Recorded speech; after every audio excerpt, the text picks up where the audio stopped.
Hi there and welcome to the Qcad training video. This video is using Qcad version 3.4.6 as the vehicle for the training media.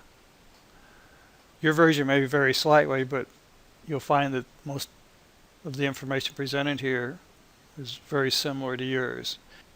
So let's get on here. First of all, I want to talk about the mouse. There's two mouse pointers on the screen. One mouse pointer is in your video that you're watching. The second mouse pointer is your own.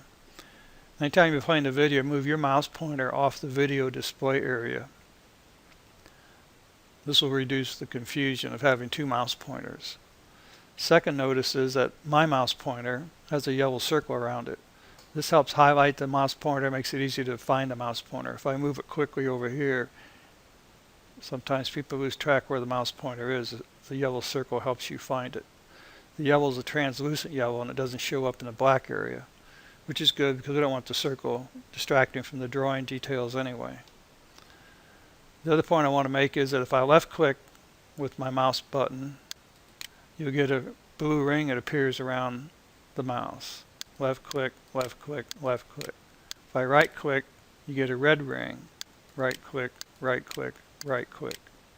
So blue is left click, red is right click. This is why I don't have to tell you which mouse button I'm clicking, and you'll know just by watching that I use the left or right mouse button. As you can see, there's many menu choices, drop-down menus. Notice that this sort of blows away the screen. That's because I'm using an 800 by 600 resolution, so that the video will always fit on anybody's screen. Therefore, I'll have things that happen because of my small screen size, which you will not. So I just want to point that out. Don't be surprised. For example, where is it? Modify.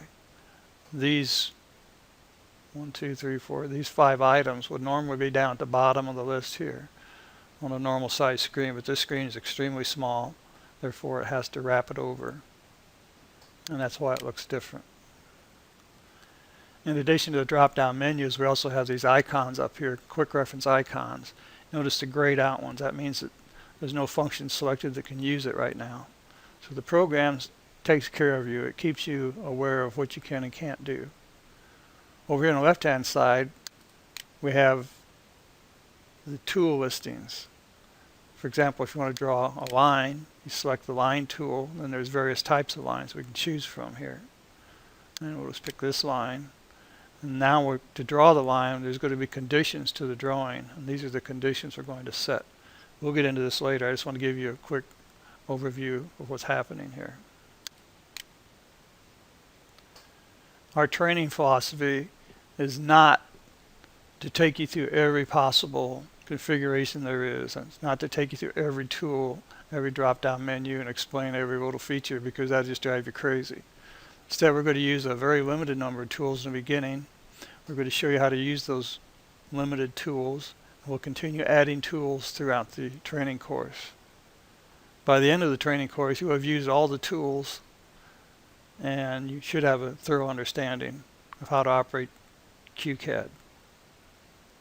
Most people, and myself included, usually try to learn something new to use it for some particular project. If you try to jump into this and just mess around with it and create your first project, you're going to do yourself a great disservice. This training program is designed for people that have no CAD experience. If you take the time to go through the entire training course, then you will have CAD experience, and you will be able to do your project in a reasonable manner and in a very professional manner. If you already have CAD experience, then more power to you. You can go ahead and start using it. But this course was designed for people without CAD experience. One thing you're going to notice is that a CAD program operates like no other Windows program. It's very different in how everything works. That's the reason this course is necessary. If you take the time to go through this, then you will become very proficient at using Qcad and any other CAD program which has similar features. Qcad version 3 training videos come with a file set that's designed to run on a browser. We also have a file set designed to run on MP4 for those that have other uses other than browsers. Here we're going to record a previously recorded our lesson 0, our Qcad3 introduction. We're going to play this lesson. I've got the volume turned down a little bit low so you can see how to use this player. This video is using Qcad version 3. Your version may be very slightly. As I've already shown, we have a pause and a play button here.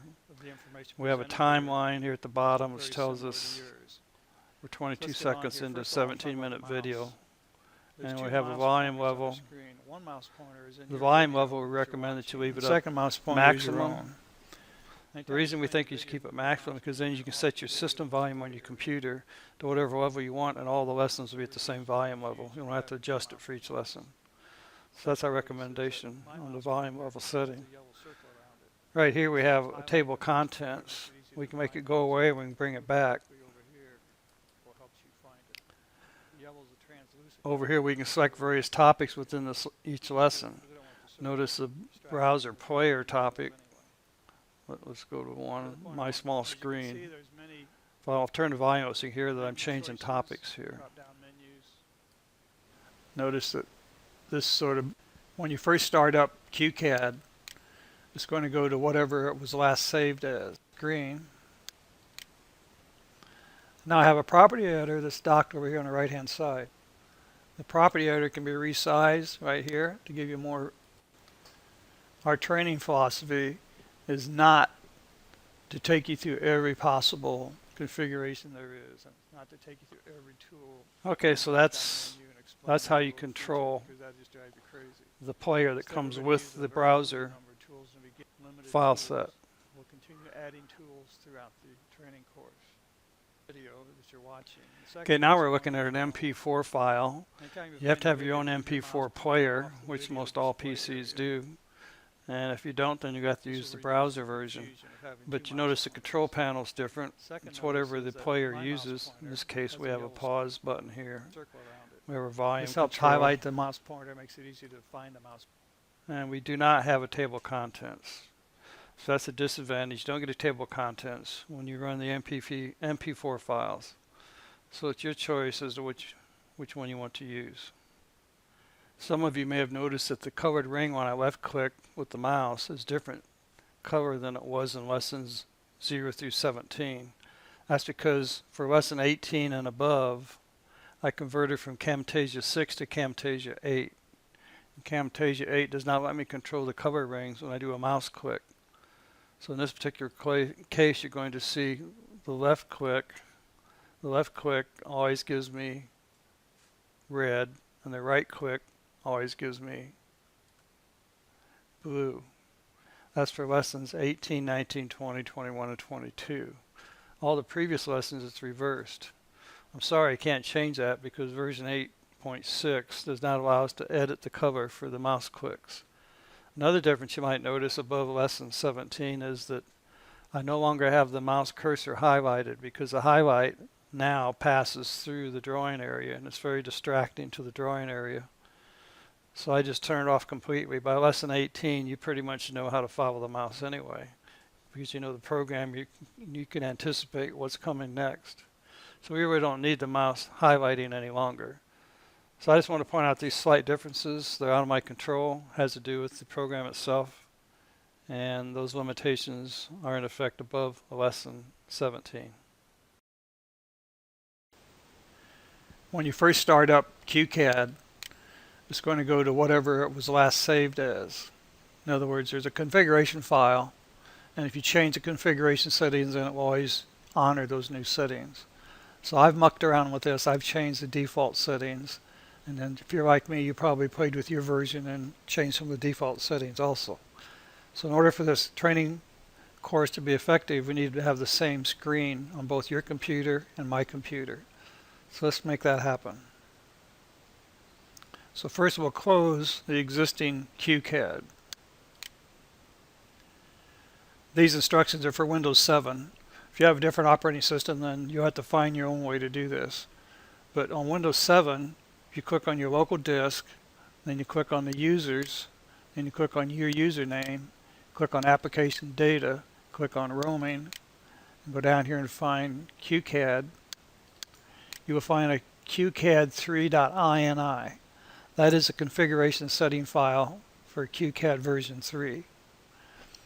This is the file it uses every time it starts up. So what we're going to do, we're going to right click and delete this thing. You can delete it with your system if you have a different operating system. You can search for it, find it, and delete it. Notice it's 22 kbytes. And now that I've deleted it, I can close my file exploring program. I'll go back and restart Qcad again.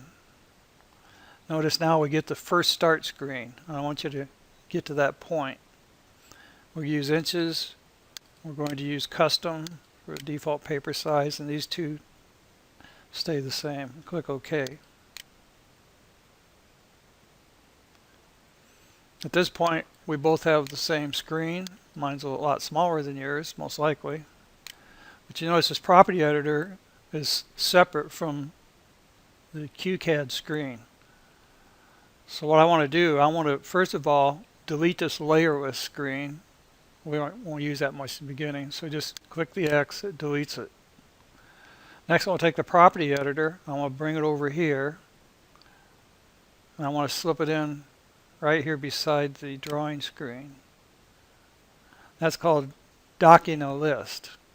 We have now docked this list. We're going to make the display full screen. Now I have a property editor that's docked over here on the right hand side. The property editor can be resized right here to give you more screen area if you want it. I usually will make it just enough to read all the words involved in the display. And that's how we place the property editor over here in a docked position. The next thing I want to do is fix the command line window. It's too big. So we click this little box over here. It gives us a command line status bar at the top. And I can just left click and drag it up here. If you notice, if I put it to the left, then it puts the command line above the property editor. If I grab the command line and pull it to the right, then it puts it in a tab. Now the command line is the top tab, the property editor is the second tab. So that's how you dock additional listings. Over here on the right, you notice this is highlighted, and this one up here is highlighted. Property editor is highlighted. The command line is highlighted. That's because they're both visible on the screen. We can make it invisible by clicking that, it just went away. Click it again, it comes back. Command line comes back. Command line goes away from the docking station. Now if you notice, when the command line is gone, I can make this docking area much smaller. But whenever I reveal the command line back into the docking area, it forces a minimum docking area width. And you can't make it any smaller. You can make it larger, you can't make it any smaller. So the software itself determines the minimum width of the command line editor, command line listing, when it's in the docked area. But by docking the command line over here, we now have a larger screen to work with. But we still have one issue over here on the left. We can't see all of our tool icons. Fortunately for us, Qcad version 3 allows a great deal of configuration of the application. That includes resizing these toolbars here and also these menu icons up here. So let's go ahead and do that. First we'll resize the menu icons up here on the top, and we click on Edit, Application Preferences, scroll all the way to the bottom, very last one, Toolbars. I'm going to set that to 16. The reason is that'll give me maximum display work area here, black area, by making this vertical segment here smaller. On the left hand side, we're going to make these smaller because right now I can't fit them all in. If I select a line, I can't see all the different snap configurations. I run out of space. So what I'm going to do is go to Edit once again, Application Preferences, go down to the bottom, right here CAD Toolbar, which is the left CAD Toolbar listing. Go to select that, change it from 32 down to 24. 24 is small enough they'll all fit. I know from experience. You probably want to leave all yours set at the default 32 pixel icon sizes. Now if you notice, I have all these listings, and this happens to be the last two icons on the longest list of tools. So the 24 pixels works fine for my limited display screen size. And the 16 pixels up here works fine. Now I can display all my tools. Back to default, doesn't need as much room. The Qcad display window is configured the way it will be used for the first lesson. And you need to get yours configured so that you can see the same display window on your computer.